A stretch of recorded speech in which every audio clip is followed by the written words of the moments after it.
मराठा आरक्षण पर गरमाएगा महाराष्ट्र का माहौल। 23 को रणनीति का ऐलान करेंगे मनोज जरांगे। मराठा आरक्षण को लेकर चल रहे आंदोलन की अगली रणनीति का ऐलान अब 23 दिसंबर को किया जाएगा।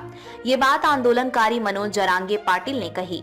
इससे पहले रविवार को जरांगे पाटिल के जालना जिले में स्थित उनके गांव अंतरवाली सराटी में एक बैठक हुई। इस बैठक के बाद वो अपनी रणनीति का ऐलान करने वाले थे, लेकिन तय हुआ कि मराठा आरक्षण के लिए सरकार द्वारा दी गई समय सीमा 24 दिसंबर की है।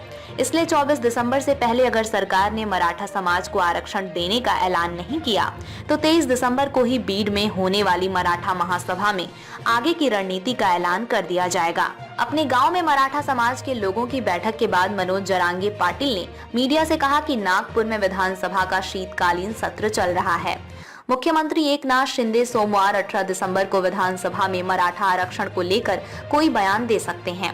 इसलिए मराठा समाज ने फैसला लिया है कि सरकार की भूमिका सामने आने से पहले हमारा कोई भी फैसला लेना उचित नहीं होगा। इसलिए हमने 23 दिसंबर तक इंतजार करने का फैसला लिया है। डेडलाइन आगे बढ़ाने का दबाव। उधर सरकार की तरफ से मनोज जरांगे पाटिल पर दबाव बनाया जा रहा है कि वो डेडलाइन को लेकर अड़ियल रुख न अपनाएं। सरकार के 2 मंत्री बीजेपी के गिरीश महाजन और शिवसेना शिंदे गुट के संदीप भुमरे इसके लिए मनोज जरांगे पाटिल से मुलाकात कर चुके हैं। जरांगे पाटिल ने रविवार को मीडिया को बताया कि उन्हें राज्य के उद्योग मंत्री उदय सामंत का भी फोन आया था। सामंत ने उनसे कहा कि मुख्यमंत्री और उप मुख्यमंत्री आरक्षण देने के लिए प्रतिबद्ध हैं। सरकार को कुनबी के 54 लाख रिकॉर्ड मिले। जरांगे ने कहा कि वो कुछ अनुचित नहीं मांग रहे। सरकार ने सभी मराठों को कुनबी प्रमाण पत्र देने और मराठा आरक्षण अधिनियम पारित करने के लिए 1 महीने का समय मांगा था।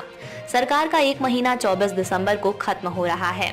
उन्होंने सरकार से मराठा समुदाय को अन्य पिछड़ा वर्ग ओबीसी श्रेणी में शामिल करने के लिए कुनबी प्रमाण पत्र जारी करने और तदनुसार कानून पारित करने का आग्रह किया। उन्होंने कहा कि राज्य सरकार को कुनबी के 54 लाख रिकॉर्ड मिले हैं और उसे मराठा समुदाय को ओबीसी श्रेणी में शामिल करने के लिए एक कानून पारित करना चाहिए।